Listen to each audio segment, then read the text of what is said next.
రాజకీయాల కోసం కాదు, నీ ప్రజల అభివృద్ధి కోసం ఆలోచించు. కొట్లాడి తెచ్చుకున్న తెలంగాణ ఇది గొంతెందుకు కరువైంది? సాతనైతే లేదా సత్తువ చచ్చిపోయిందా? ప్రభుత్వాలు మారుతున్నాయి, పథకాలు మారుతున్నాయి, కానీ ఎందుకు పేదవాడి బ్రతుకులు మారడం లేదు? లే, ప్రశ్నించు.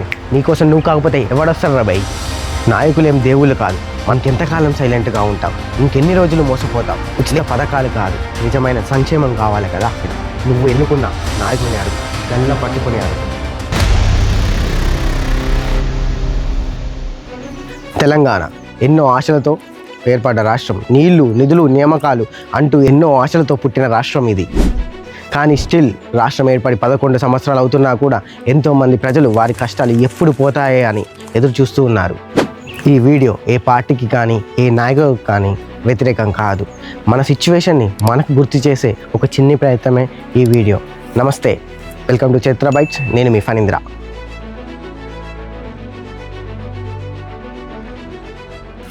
తెలంగాణ ఉద్యమానికి రైతే పునాది. కానీ అదే రైతు అప్పు భారం తట్టుకోలేక ఉరివేసుకొని చస్తున్నాడు అన్న కథలు ఇంకా మనం వింటూనే ఉన్నాం.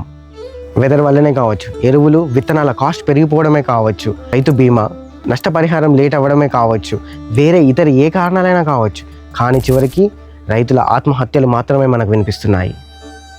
చప్పట్లు కొట్టించుకునే పథకాలే తప్ప రైతులకు నిజమైన సహాయం చేసే పథకాలు కరువైపోయినాయి. తెలంగాణలో చదువుతున్న యూత్ ఎక్కువే, కానీ ఉద్యోగాలు తక్కువ. స్కిల్ డెవలప్మెంట్ అయితే అసలే లేదు. ఎప్పుడో 30 ఏళ్ల కింద రాసిన సిలబస్ టెక్స్ట్ బుక్లను పట్టుకొని పిల్లవాడి మైండ్లో నింపుతున్నారే తప్ప రియల్ అకాడమిక్ డెవలప్మెంట్ అస్సలే లేదు. రోజుకో రంగు పులుముకుంటున్న ఈ ప్రపంచాన్ని ఎదుర్కోవడానికి ఎలాంటి ఎడ్యుకేషన్ని మనకు ప్రొవైడ్ చేస్తున్నారు? ఎలాంటి అకాడమిక్ చేంజెస్ చేస్తున్నారు? డిగ్రీ ఉన్న సగం పైగా మందికి సబ్జెక్ట్ నాలెడ్జే లేదు. ఇక ఏం చేసుకుంటాడు ఆ సర్టిఫికేట్తోని? గాలు పోవడానికి తప్ప. ఇక్కడ జాబ్స్ అంటావా? గవర్నమెంట్ జాబ్స్కి నోటిఫికేషన్ రావు, పేపర్ లీకులు, పరీక్ష రద్దులు. ఇక ఆస్పిరెంట్ అనేవాడు దేని మీద నమ్మకంతో చదవడం మొదలు పెట్టాలి. పోనీ ప్రైవేట్ జాబ్ చేసుకుందామంటే సాలరీస్ తక్కువ, సెక్యూరిటీ లేదు. సరే, ఏదైనా ఎంఎన్సీలో జాయిన్ అవుదామంటే దానికి తగ్గ స్కిల్ మన ఎడ్యుకేషన్ ప్రొవైడ్ చేస్తుందా? ఏళ్ల నుండి చదివి ఉద్యోగాలు రాక ఉరిపోసుకొని చేస్తున్న విద్యార్థులు, వాళ్ళ బొందలనే జ్ఞాపకాలుగా చేసుకొని బ్రతుకుతున్న వారి తల్లిదండ్రులు.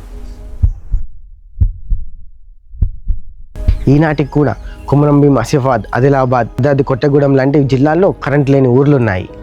2025 నాటికి కూడా తాగునీరు లేని ఊర్లు కూడా ఉన్నాయి. రోడ్లు లేని ఊర్లు, డాక్టర్లు లేని గవర్నమెంట్ హాస్పిటళ్ళు, విద్యార్థులు లేని గవర్నమెంట్ స్కూళ్ళు. ఎందుకని రోజు రోజుకి ఇలా మన ప్రభుత్వ వ్యవస్థలు దిగజారిపోతున్నాయి?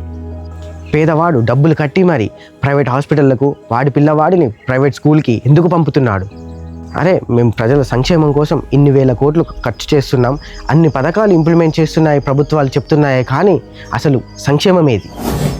నీళ్లు, నిధులు, నియామకాలే అనే కదా ఈ ప్రజా ఉద్యమం మొదలుపెట్టారు. అందులోని మొదటిది నీళ్ళే సగం మందికి అందట్లేదు. ఇక ప్రాజెక్టులు అంటావా, అసలు అవి పూర్తే కావు. నీళ్ళు అనేవి హక్కురవై, అదృష్టం కాదు. ఇక డెవలప్మెంట్ సంగతికి వస్తావా? హైదరాబాద్ డెవలప్ అవుతుంది, మంచిదే, మరి మిగతావి ఎందుకు కావడం లేదు?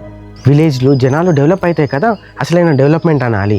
ఆల్రెడీ డెవలప్ అయిన సిటీని చూపించి డెవలప్మెంట్ అంటే మిగతావి అలానే ఉండిపోనా? అసలు ఒక్కసారి ఊళ్ళోకి వెళ్ళి చూడండి. నడవడానికి వీల్లేని రోడ్లు, కనిపించని కరెంట్ స్తంభాలు, అసలే లేని డ్రైనేజ్ వ్యవస్థలు, బడికి పంపుదామన్నా కనిపించని స్కూళ్ళు. ఇలా అయితే పేదవాడు ఎలా డెవలప్ అవుతాడు?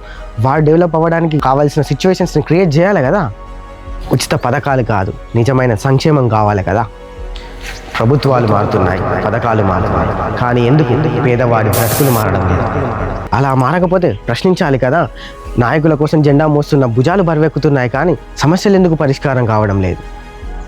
రాజకీయాల కోసం కాదు, నీ ప్రజల అభివృద్ధి కోసం ఆలోచించు. ఇంకెంతకాలం సైలెంట్గా ఉంటావు? ఇంకెన్ని రోజులు మోసపోతావు? లే, ప్రశ్నించు. నువ్వు ఓటు వేసిన నాయకుడినే గల్ల పట్టుకొని ప్రశ్నించు. కొట్లాడి తెచ్చుకున్న తెలంగాణ ఇది గొంతెందుకు కరువైంది? సాతనైతే లేదా సత్తువ చచ్చిపోయిందా? ప్రశ్నించడం రాజ్యాంగం మనకు ఇచ్చిన హక్కు అని మర్చిపోకు. నువ్వే ప్రశ్నించినప్పుడు నాయకులకు జవాబుదారీతనం ఎక్కడుంటుంది?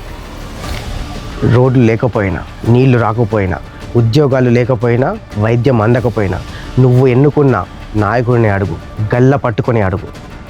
నాయకులేం దేవుళ్ళు కాదు, మనం ఓటు వేసి ఎన్నుకున్న మన సేవకులను మర్చిపోకు. సివిక్ సెన్స్ అంటే రోడ్డు మీద చెత్త వేయకుండా ఉండడం కాదు, అసమర్థ నాయకులను ప్రశ్నించడం కూడా. క్వార్టర్ బాటిల్కు, ప్యాకెట్ బిర్యానీకో, పంచుతున్న చీరలకు అమ్ముడుపోయి ఓటు వేస్తే నీ బిడ్డ భవిష్యత్తు నువ్వే నాశనం చేసిన వాడివి అవుతావు. ప్రశ్నించే హక్కుని కోల్పోతావు. ఇది బెదిరింపు కాదు, గుర్తు చేస్తున్న నీ బాధ్యత. కొట్లాడితే వచ్చింది ఈ రాష్ట్రం, ఇలా చేత కాక చేతులు ముడుచుకుంటే వచ్చింది కాదు. లే, ప్రశ్నించు. నీకోసం నువ్వు కాకపోతే ఎవడొస్తాడు రా భయ్? తప్పుగా మాట్లాడుంటే క్షమించు, కానీ ప్రశ్నించడం మర్చిపోకు.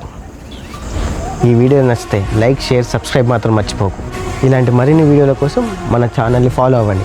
See you all in next vlog. Till then take care. Bye.